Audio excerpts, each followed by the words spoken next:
Hello, hello, and welcome to episode number 229 of the Rich Lady Revolution Redefining Rich. This is Diane McKendrick. I am your host, and today I come to you from my home office on a very freezing, chilly day. I reckon it's about 2 degrees here in Queensland. And I have a very special guest for you. So, quick intro. I was the MC at the Legends Lab bootcamp a couple of weeks ago. And I felt as I was on the stage talking to, I think there's about 50, 60 people in the room and another 100 or so online. It was such a pleasure and a privilege to be up there supporting my soul sister, Sarah Cordner, who is also one of our clients, and we help each other out. But I didn't really get a chance to speak to the incredible people in the audience. And at the end of the event, I got to connect with a lady of the name of Dr. Grace Curley. And I talked to her for 5 minutes. I was like, oh my gosh, I want to get to know more about her. And you seem so interesting and you're so poised and graceful and you had beautiful outfits and you just stood up and spoke beautifully. So I'm like, I'm going to get her on the podcast. I'm going to learn more about her and I'm going to support you to get your voice and your message to the world. So welcome to the podcast, Dr. Grace. Thank you, Diane. Happy to be here. Thank you so much. So good. So good. So let's just start at the start because I love these podcasts. As I was learning how to do them, it was like people I knew better and already had a relationship with, but I really don't know much about you at all, apart from you work with women to support them to speak and be more confident. So, do you want to share a little bit about your journey, where you've come from, what your challenge, your struggle, your childhood has been like, and sort of what guided you into who you are today and who you are today and who you help and what you do? I'd love to hear it all.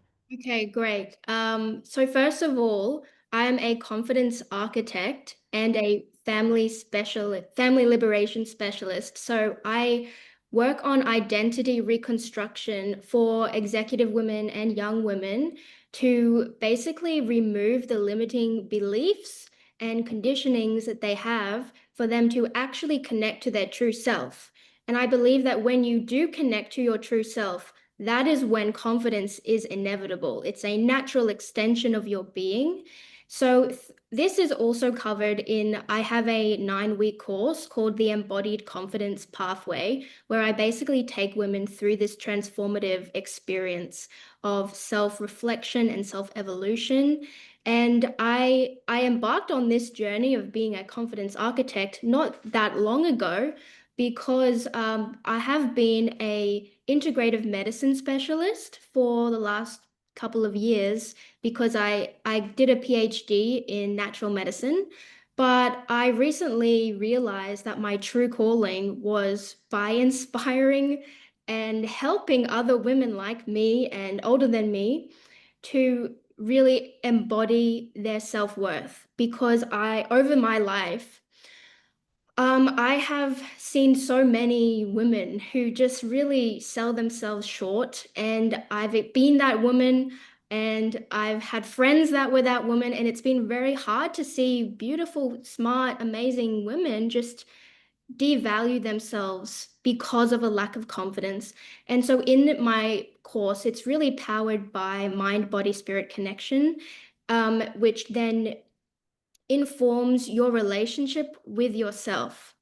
And I saw that a lot of other confidence coaches in the market and everything, they focus a lot more on the symptoms of a lack of confidence without dealing with the root cause of why you don't have confidence, which is what I am more interested in personally. So that's kind of what kickstarted my journey of, hold on, I actually know how to help other women because I've been there. I understand the struggles. I'm a young woman too, and I feel I have something to share that can make a big difference for women. So, thank you for asking that question about that. And so I had a very interesting upbringing. So I was raised in an environment which was very empowering as a kid. So my parents are both in the mind, body, spirit kind of realm. My mom, her name's Curley. She's a Chinese medicine practitioner. And my dad is Mike Curley. He's a biochemist who was one of the founders of Metagenics. And so I was very blessed, basically, with a lot of advantages and privileges that a lot of other people don't have. So in this case, I was surrounded by this empowering essence, really. And It's really nice to hear that because so many times people are who they are because of the struggle and the challenge and the trauma of their childhood. So to hear you say the first thing, and you might have your version of that, but to hear you lead with, I had a very empowering childhood, and the way that you just explained both your mum and your dad, there's just this familiarity with them straight away. You're such a beautiful speaker, and that's like evoke this feeling and emotion. And that's what I picked up because at the Legends Lab boot camp, at the end, we all went round and shared in a minute or two our ahas and our takeaway. And when you spoke for that minute or two, it really moved me. And I thought, how does she do that? I want to know how to do that too. It's beautiful. So you grew up with a mum and dad who were very open and aware. Your mum in Chinese medicine, your dad, the founder of Metagenics, which is huge because that's the brand that I see everywhere. yeah, he was one of the founding fathers. Founding fathers, how cool is that? So, where'd you grow up? Did you grow up here in Brisbane? So I was born in Brisbane, but I now live on the Gold Coast. Okay, so you're still quite close. And are your parents still here in Gold Coast, Brisbane? Yes, they're based here, but they are retired basically. So they retired from a young age, around 40.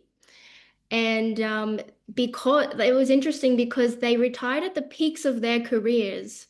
They both are powerhouses. I don't know if anyone knows them, but you know, they could have gone way further than they have. And so they retired at the peaks of their powers to focus on raising me.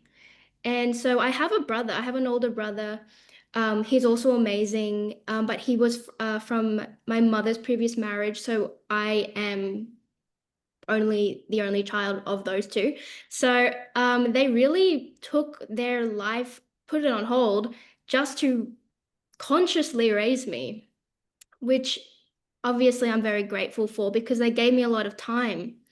They gave me a lot of not just time, but they gave me their presence. So I think they knew that, oh, if I am off working and having to serve other people, I don't have the presence to be with my child. Yep. Do you think that's a key in your confidence, like your confidence codes that you so naturally embody Mm. because you had parents that who were available and present to you as you were growing up in those challenging years of life? Absolutely. Absolutely. Yeah. So basically, I felt very supported. My existence was never questioned. You know, I had a very stabilizing force due to the grid of my parents, who they did not just love me, but each other. Very Yes, beautiful. sad because a lot of parents they really love their child and they put all their energy into their child. But when there isn't that love between the two parents, the child feels that anyway. No matter how much you give to the child individually, the child still feels the incoherence and the disconnection between their two sources, which is their mum and dad. Yes, and I think that probably happens more than we realize because as a society, we haven't been taught or shown, and this is what I notice, how to respect and love and do relationships, particularly an intimate relationship when you're together and you're certain people and then you have a child, and in your case, a difference in that as well. There's not many people out, maybe more now, but back in our parents' generation, showing parents how to parent, how to respect and love each other. And I often say, my husband and I have been married for 15 years. And I've done a lot of personal development and a lot of commitment to learning and growing and education. And I'm so glad that I have because I didn't I don't know if we'd still be together if I didn't get that education and awareness because it's a challenging time. The love is there and has been from day one. But when the challenge of having children, running businesses, he lost his job at the beginning of COVID, we nearly lost the house. When you're put under an enormous amount of stress and pressure, if you're not regulated in yourself, and then you have a partner that's not regulated, the love may be there, but it's not being transmitted in a way that is healthy. So to be able to understand and know, and even for you to recognize that in your parents is really special. What would you say is one of, like, as a relationships expert as well, what would you say one of the most important things is in a relationship between, I guess if we're talking about mum and dad, like parents, between the mother and the father for the child and the family unit? So I don't believe in the saying of you need to work on your relationship as such. I think that in a relationship, it is made up of two people, and those two people need to individually work on themselves. They need to reconnect to their own intrinsic worth and their truth, which is that they are a divine being. So I think when the individual has not done that work, like you said, and they just react to things, they react out of their fear. It's often just fear being triggered, whatever childhood fear there is. And they just react and they blame the other person. And the other person just reacts to that reaction because they're reacting out of their fear of being triggered. So at the end of the day, it's not really you talking to your partner, it's your trauma talking to your partner's trauma. And that's Yeah, I think that happens so much. Even in the line of work that I do, the way I explain it is there's a buffer when there's trauma, unhealed trauma there. It's like a buffer. It's like you're not really dealing with that person. You're speaking to, responding from, reacting to the trauma buffer. And you can't really get to your heart if there's unhealed trauma, or in a case of a relationship where there's two people with unhealed trauma, that can be pretty fiery, pretty challenging. but that's the case for most people, right? That's usually what's happening. So, So what do we do? How do we overcome this for people? Like, that's why I just knew I'd love chatting to you, because yeah, what's a pathway for people to be able to recognize and realize that and change it, not just for themselves, but for their kids and for the lineage and for the people before and after them. hmm. So I think people individually on their own journey need to come back to what is true. So they need to ask themselves, what consciousness am I reacting out of? Am I reacting out of fear? Am I reacting out of blame? And usually those things are not the truth. They are, as you said, reactions. So when you kind of list out what is real to me in our relationship, right? What is real? Why did we fall in love? What is holding this relationship together? This is the same for parents and kids. The reality is that you love each other. It might, like you said, it might just be blocked. It can't be transmitted in the purest sense, but it's there. So love is actually the reality. Everything else is a distortion. Everything else is not real. When people realize that the reality is love, the reality of me is love, the reality of you is love, I don't care what you even do or say or behave like, because that's not the reality of you. I recognize your sovereign reality, your sovereign self is the same as mine. No matter how it seems, like people when they fight and they're busy, they have a lot of chaos going on in their lives, it's so normal to just get bogged down in the matrix, pretty much, in the tediousness of life, in what you have to do, what you got to do next, and everything. And that's necessary to live in a third dimensional existence. But knowing that, you can say, okay, I'm going to, there is a part of me that is operating at this level. I've got to do my things that I got to do. I know, though, that beyond that me, there is another me. This me is the true me. This me cannot ever be changed. It cannot ever be poisoned, altered. That happens to me, nothing anyone says to me can change the real me. That is the untouchable state. And everyone has that. And it is love. So you can love anyone, basically, if you see them in their highest form, in their truest form. And know that that's the reality, that's the sky, right? If that's the sky, everything else are clouds passing over the sky. They pass, but the sky remains the same. The sky will never fall, it will never change. So that's why this individual realization and knowing, it is everyone's, own journey to go through, but that is the most important thing in any relationship and in developing any confidence, any success, and in people's relationships with their partners and with their kids. And the reason I know that is, look, I didn't always know this. It was a journey, and it might not be my specific journey because I watched my own mum go through so much. She didn't start out being an amazing mother either, even though I loved her so much and she did her very, very best.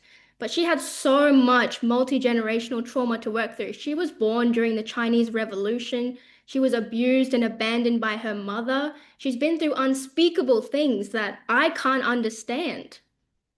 That trauma would inform a lot of her relationships with her partner and with her kids, and it did. I saw growing up how that really disintegrated things, and not on her, just on her part, but my dad's part too. He had a lot of unhealed stuff from his generation, and I wasn't mentally conscious of it at the time, but I could feel the effects.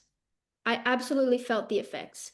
And even though they loved each other so strongly, they're soulmates. So many times growing up, it was so tumultuous because they just got further and further and further away from that truth.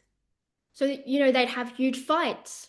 It doesn't mean they don't love each other, but they've been taken over. They've been like possessed. And so it wasn't until like the last couple of years or the last maybe 8 years, they went on their own personal healing journeys. And I watched that happen with them. I went through it with them and I saw really like the before and after. And it wasn't just a smooth linear transition. It was full of ups and downs and it's still happening. I'm still very close with my mom and I still have to witness so much of her ups and downs with her own journey. And it's just not linear, but you just get, higher peaks. So that to answer your question, that is the thing that needs to be realized first before you work on your relationship, really.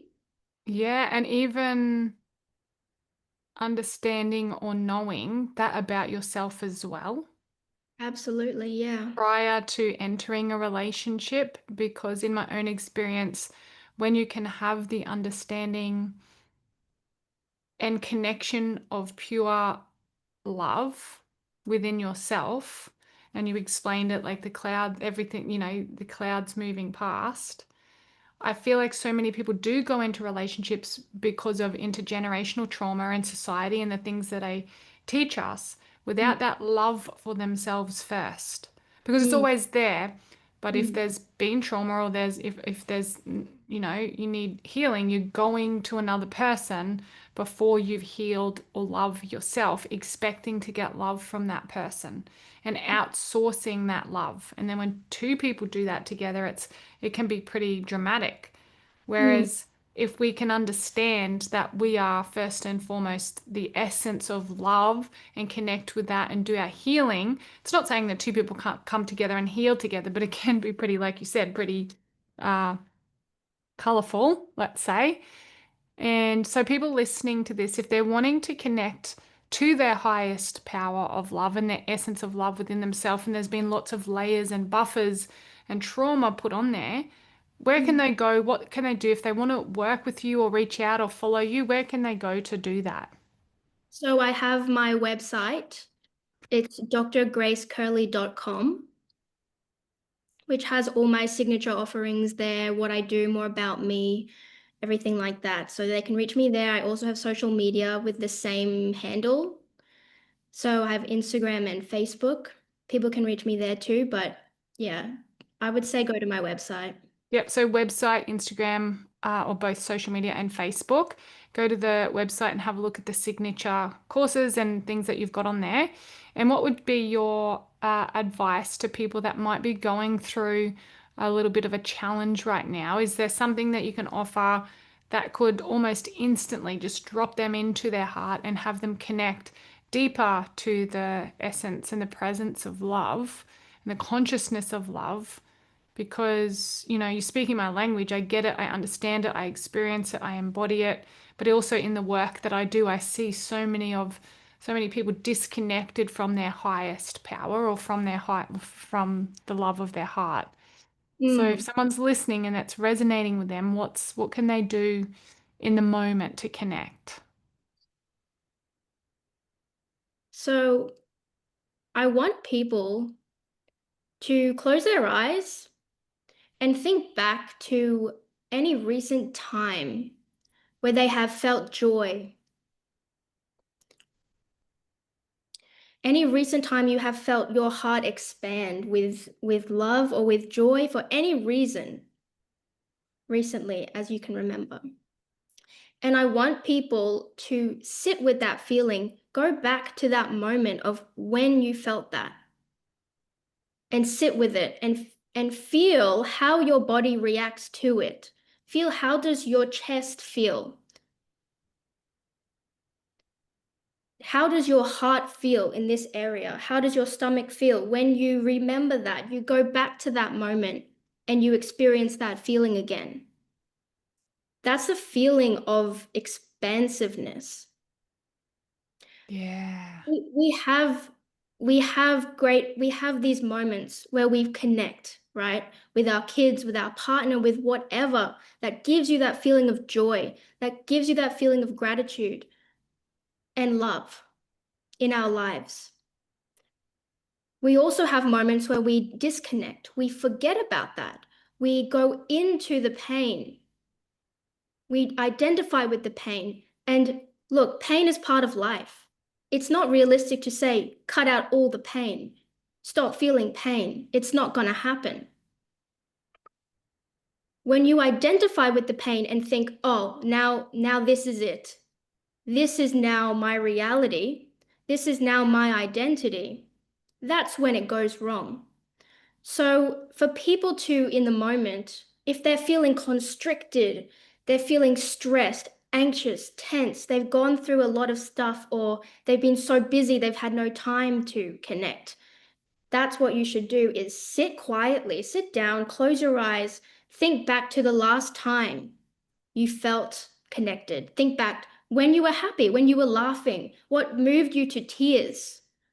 Who were you with? What did they do? How you felt in that moment, and then go take yourself back to that and sit with the feeling that is now arising within your body, and you will find you no longer feel constricted. You no longer feel tense because you are now remembering and you're now coming back to that. You are now feeling expanded, and that expansiveness can be a state of being for you. You get to a point you don't have so many ups and downs like that, and you kind of get a little more stable, and your expansive state can be your natural state. Oh, I love that. Your expansive state can be your natural state. And if you could imagine your life from that place. So, remembering a moment where you felt joy or really happy or you're laughing, that moment when you get home and the dog runs to the door or the cat runs to the door. When you were talking, I'd closed down my eyes and I did it as well. And I had a moment today where I was in the kitchen. My son is homesick, he's 13, and I was cooking the scrambled eggs for lunch, and I just had this feeling of, yeah, peace and gratitude for the life that I've built, the relationship that I have with my son. And I was dancing in the kitchen between my coaching call and this podcast. And I was like, this is it. This is the feeling money can't buy, because we talk a lot in our containers and in our coaching world about the rich lady revolution. And that's the name of my fifth book, Redefining Rich. And I feel like everything you're talking about is a component or the core, not even a component or a pillar, like the core of what true wealth is. So we talk about redefining rich, having both profit and peace. Mm. And I think what you're talking about is the essence of love and connecting it with yourself and then being able to connect it with somebody else is the core of what, as I said, true wealth really is. Because even if you've got all the money and all the profit, if you don't have this peace, this love, and this connection, what's it all worth? As human beings on this planet, we are here, in my belief, to connect, to love, to have the pain, as you said, and the challenge. That's universal law that there's going to be both pleasure and pain, but humans have been taught to run away from the pain and seek the pleasure, and that's imbalanced. So, conversation with my son as well, because he's here and he's in pain because he's sick. And he really badly wants this $2,500 video game thing.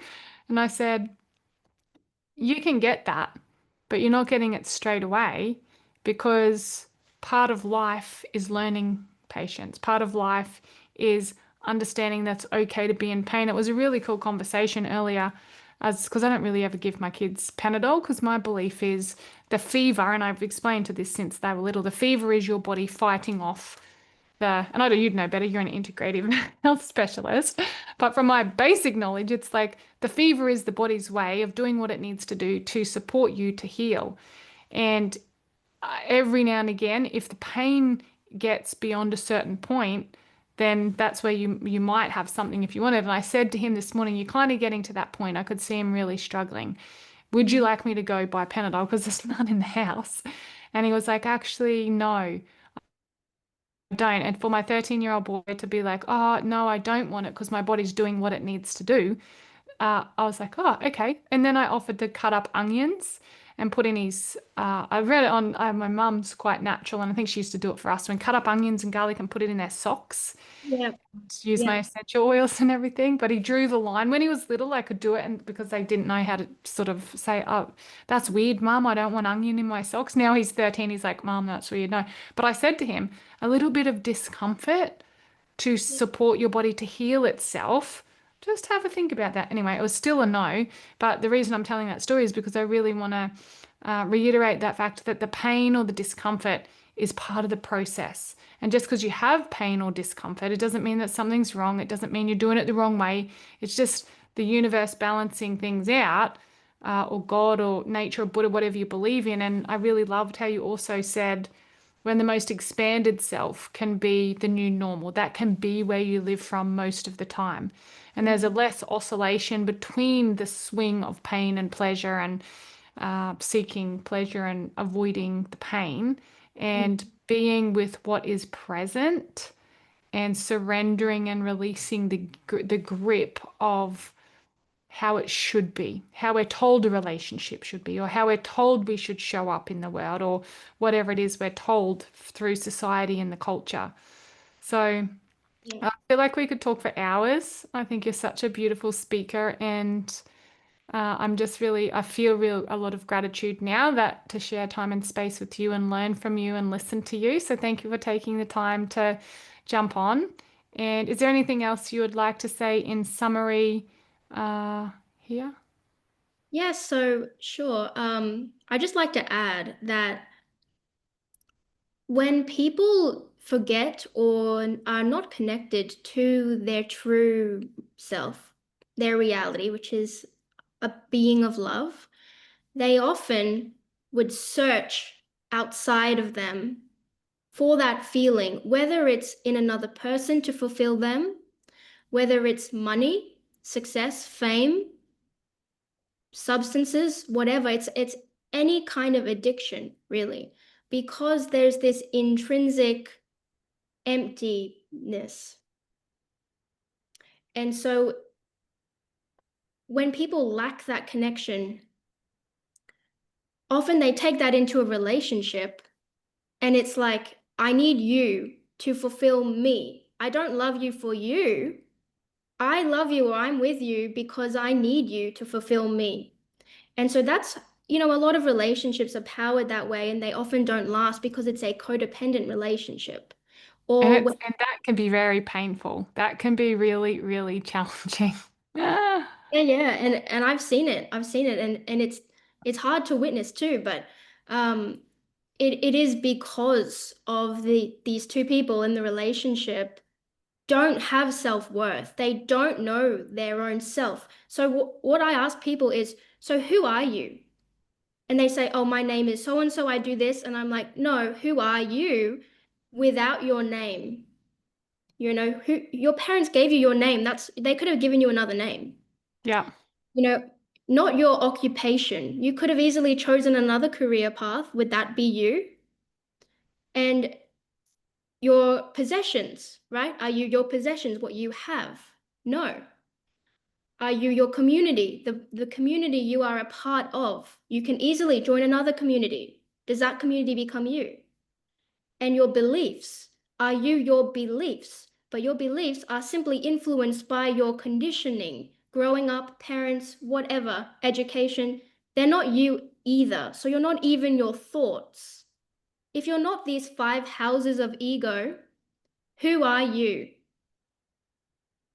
I love that. It's one of my very first book. That's the first question I ask is, you said it a lot more eloquently than me. I say, who are you without all the stuff? Without your name, your job, your community, who are you? And I remember when I was first asked that question in therapy, and I sat there thinking for I think it was about 40 minutes. She was not making it easy for me. And I think that's a question that we can pose to people as they're listening to this. Who are you without all the stuff, without the name, without the face, with all the external stuff? Who are you? So, what's your answer that you come up with for yourself?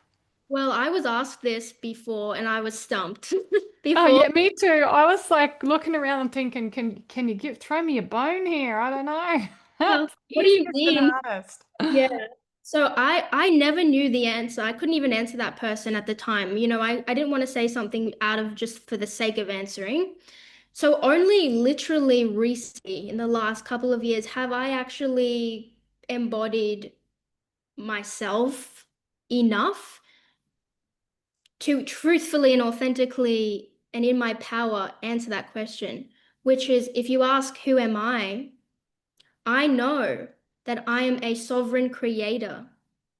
I am a divine being of love. I know that's my reality. So if I know that and I am entrenched in that reality, nothing else can resonate with me that is not part of that reality. That's probably why yeah, felt so drawn to you in that room because I'm that too in We my are own essence. It's like the words that I had when it came to me finally. It's like I am love. And it wasn't just a word, it was a feeling. Like I could, as I was discovering it and exploring it, because it's always been there for me, but I hadn't tapped into it. So I came up with the words on how to articulate it. I am love. I am light, like a light being, and I am energy. And sometimes when you just say that in words, it can roll off the tongue and it doesn't have the feeling with it as Mm, much. But those words feel more true to me than anything else I could say, being a name or an amount of money or, an identity on a business card. Because, like mm, you said, all of that comes and it goes. Those are the things that will radiate for the love, the light, the energy of the things that will radiate and transmute and transform, through lifetimes, depending on your belief. But that's my belief. absolutely. And it's scientifically true that we are energy. We are all made of energy. Every particle is also a wave. So we are all Yes. actually energy and all energy is frequency. Yes, this is what a lot of conversations I've been having at the moment because I think I've been blessed with that awareness, at least like I'm 45 years old and I probably didn't work it out until I'm 25, 30. So I'm glad that I did because I was having a pretty hard time of it prior to that. And I have just embodied even a deeper essence or understanding of that, like the frequency. And I was speaking today in one of our closed coaching containers around the soul. In my teachings, I talk about it as though it's all separate, but it's not, just for the brain to kind of comprehend it so then we can get the feeling of it. But it's like our divine hypnotics method, which we created, is about the brain, the body, and the being. The being what's beyond your human form. What do you believe in beyond, the bones and the muscle and the flesh?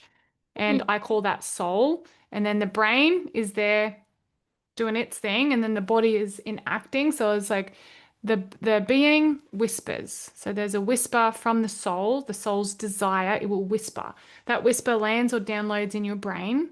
The brain's role is to choose. But a lot of humans, when they're in the lower density vibrations, in fear, in doubt, in frustration, they're confused, they're muddled in their brain. So as we change the frequency and vibration and understand how to make a choice from the truth of love, and then the body's role is to enact the choice. So the higher vibration we can think, feel, act, behave in all of the music we listen to, the water that we drink, the conversations we have, the people we spend time with, you know, the body can be raising its vibration because it enacts the choice of the brain that hears and chooses from the soul's desires. And when we can bring it all together like that, when I was on my coaching call earlier, I just saw people lighting up and just say, "Oh, right, okay, let's go." Yeah. We can truly create a magical movement because it's simply the most, uh, I guess, organic way that we are. Absolutely. Yeah. I relate with that. And another thing I'd like to add is, even though I said that we're all love, that too is an idea that I particularly resonate with. Others might not. But I truly feel that when you feel the emotion of love, or when not just the emotion, but it's not really just a feeling of fullness, like, oh, I'm being filled with this. It's actually more a state of emptiness. So instead of I am holding on to this and filling myself with it, it's I'm actually letting go of everything, and what remains is love. That feeling is emptiness. Emptiness is fullness. They are the same. So instead of picking things up, oh, I'm going to put on this identity, I'm going to put on this idea that I am love, I am light. That is true. However, that can also be a feeling of I am love and light because I'm dropping everything else. I'm actually dropping everything, every thought, every idea, every belief that me, has. And what remains is that feeling, Mm. is that emptiness, that 0 point. I go from 100 to 0, but then 100 is 0. They're just polarities. Yes, I love it. I think you explained that so beautifully. And it's just the synchronicities of the conversations that we were having because my daughter the other day was asking how to think nothing. She's like, Yep. I'll often talk, like, because I talk to them about different things like that. And she's like, it's impossible. You can't think nothing. And I said, here, sit with me while I do it now. So, what you just explained so beautifully, I had the embodiment of, and I just sat there in that space. For me, the word I would call it is space, dropped into my breath, and there's no thought, and there's actually no physical body in that moment. I can't feel it. It's like Mm. it's all become together. And she was sort of like, that's weird. And I said, just feel the feeling because you'll actually, as eyes sort of zone in to zone out, you'll feel a shift in the energy of the room as well. And she just sat there and was like, "What just happened?" And I was like, "I don't really know, but did you feel it?" And she's like, "I felt something." She's 11. But yeah, Wow. as you explained that, it just reminded me of that conversation with her.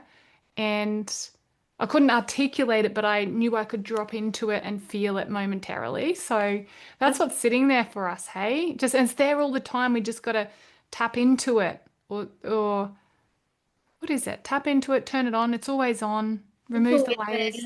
Connect with it. Yeah, that's amazing that you had that experience with your 11-year-old daughter.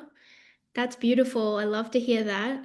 And something like people can maybe try as well is if it's hard for them to drop into that state, they might need a mental thing first to help them, to trigger them into it. Something people can try is asking themselves, I wonder what my next thought will be. So when you think, I wonder what my next thought will be, no thought actually comes. I wonder, I'm writing it down. I wonder what I'm going to go ask Ross what my next thought will be. Yes. So usually we have 101, 1001 thoughts going on at once, right?